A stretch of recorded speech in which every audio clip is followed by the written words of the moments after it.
All right, let's just jump right in. We're about to take a deep dive into our own biology, and I guarantee it's going to challenge pretty much everything you thought you knew about DNA. Because this isn't just about the genes you were born with. It's about the ones you can actually talk to. You know, in biology class, we all got the same memo, right? DNA is this unchangeable code you get from your parents. It decides your eye color, how tall you'll be. It's all basically set in stone. But what if I told you that's not even half the story? Because the science is now showing something pretty staggering. 85% of how our genes actually express themselves, whether they get turned on or off, isn't fixed at all. It's totally variable, it's flexible, and it's responding to your life right now in real time.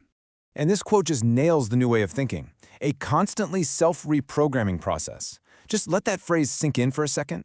It means our genetic story isn't some book that's already been written. No way. It's a book that we are actively helping to write every single day. So you're probably wondering, okay, how does this reprogramming actually work? Well, that brings us to the absolutely fascinating field of epigenetics. Think of it as this constant conversation that's happening between the choices you make and the genes inside you. Now, here's the crucial thing to get. We're not talking about rewriting your fundamental DNA code. That part's kind of locked in. Epigenetics is the layer on top of your DNA. It's like the software that tells your DNA hardware what to do, when to do it, and even how loud to get. And what's controlling this software? Well, it's your life. Simple as that.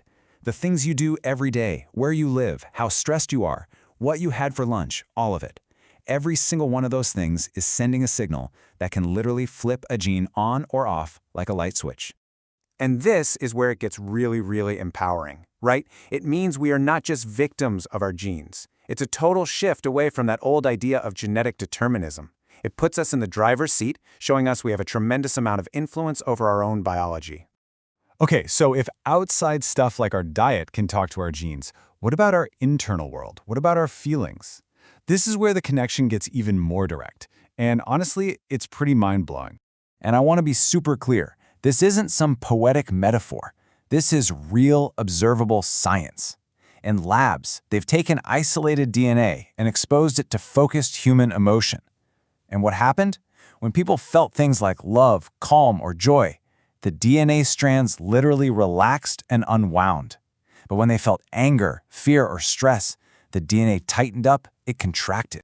I mean, just think about that. Your emotions are creating an energetic field that causes a direct, measurable, physical change in the shape of your DNA. It's an actual bridge between how you feel and the very code that makes you, you. So this completely reframes what we thought DNA was. It's not some dusty old library just sitting there storing information. Not at all. It's an active reactor. It's more like a sensitive electrical sensor, constantly monitoring and responding to the energetic environment that you create with your emotions.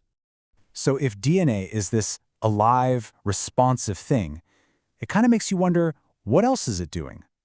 This question led some researchers down a really fascinating rabbit hole, to a pretty radical idea. What if DNA isn't just a biological code, but an actual language? This was a huge idea from a Russian biophysicist named Pyotr Gardeev.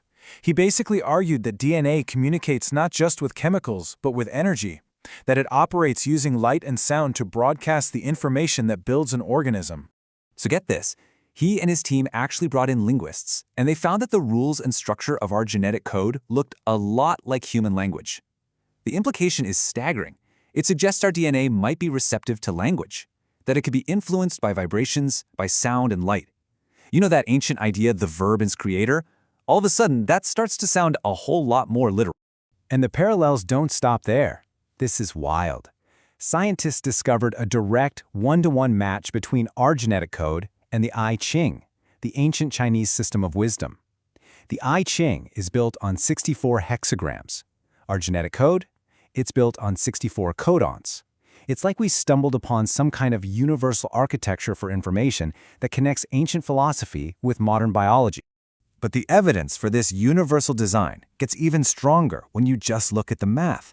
So a full twist of the DNA double helix is 34 angstroms long and 21 angstroms wide. If you just do this simple math, divide the length by the width, you get this very, very special number. That number is an almost perfect match for the golden ratio phi. This is the mathematical constant for beauty and harmony that we see everywhere, in spiral galaxies, in flower petals, and great works of art. And this signature of cosmic harmony is built right into the geometry of our DNA. Okay, let's take a breath and put all these pieces together.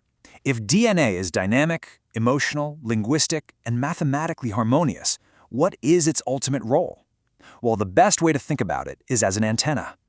So, let's just quickly recap our journey. We started by seeing that DNA isn't fixed, it's variable. Then, we saw how it physically reacts to our emotions.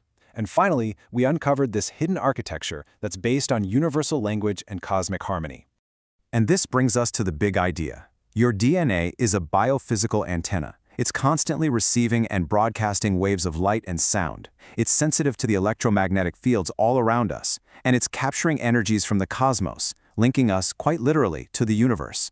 And the one thing that connects all of this, from the smallest atom to our emotions to the stars, is vibration.